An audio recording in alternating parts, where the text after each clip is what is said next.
पालकमंत्री पदासंदर्भात एक सर्वात मोठी बातमी समोर आली आहे। रायगड नाशिकचा पालकमंत्री पदाचा तिढा सुटणार का हे पाहणं आता महत्त्वाचं ठरणार आहे। रायगड आणि नाशिकच्या पालकमंत्री पदासंदर्भात आज एकनाथ शिंदे आणि देवेंद्र फडणवीस यांच्यामध्ये चर्चा होणार असल्याची माहिती सूत्रांनी दिली आहे। रायगडला 2 पालकमंत्री मिळण्याची शक्यता असल्याची माहिती सुद्धा सूत्रांकडून मिळते। आताची महत्त्वाची बातमी आपण पाहतोय। रायगड आणि नाशिकच्या पालकमंत्री संदर्भात आता काय निर्णय होतो हे पाहणं महत्त्वाचं ठरणार आहे, कारण या संदर्भात आज एकनाथ शिंदे आणि देवेंद्र फडणवीस यांच्यामध्ये बैठक होणार आहे, त्यांच्यामध्ये चर्चा होणार आहे अशी माहिती सूत्रांनी दिली आहे।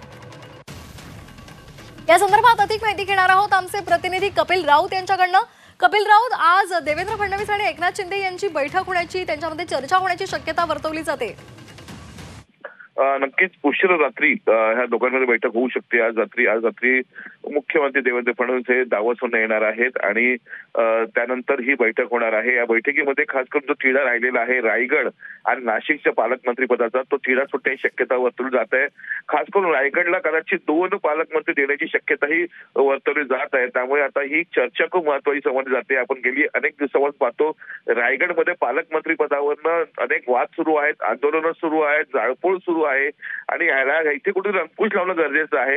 यासाठी या दोघांमधली ही बैठक महत्त्वाची आहे आणि ही बैठक होणं गरजेचं आहे। जिथपर्यंत ही बैठक होत नाही तिथपर्यंत तोडगा निघणार नाही आणि जे मुख्यमंत्री आहेत ते बाहेरगावी आहेत आणि आजच ते येणार आहेत उशीर रात्री। त्यामुळे ही बैठक होणार आहे आणि बैठकीत आज तोडगा निघू शकतो। या दोन्ही रायगड असेल नाशिक असेल या पालकमंत्र्यांचा तोडगा निघू शकतो। अगदी धन्यवाद आपण दिलेल्या या माहितीसाठी। तर पालकमंत्री पदाचा तिढा सुटणार का याकडे आता सर्वांचंच लक्ष लागलंय।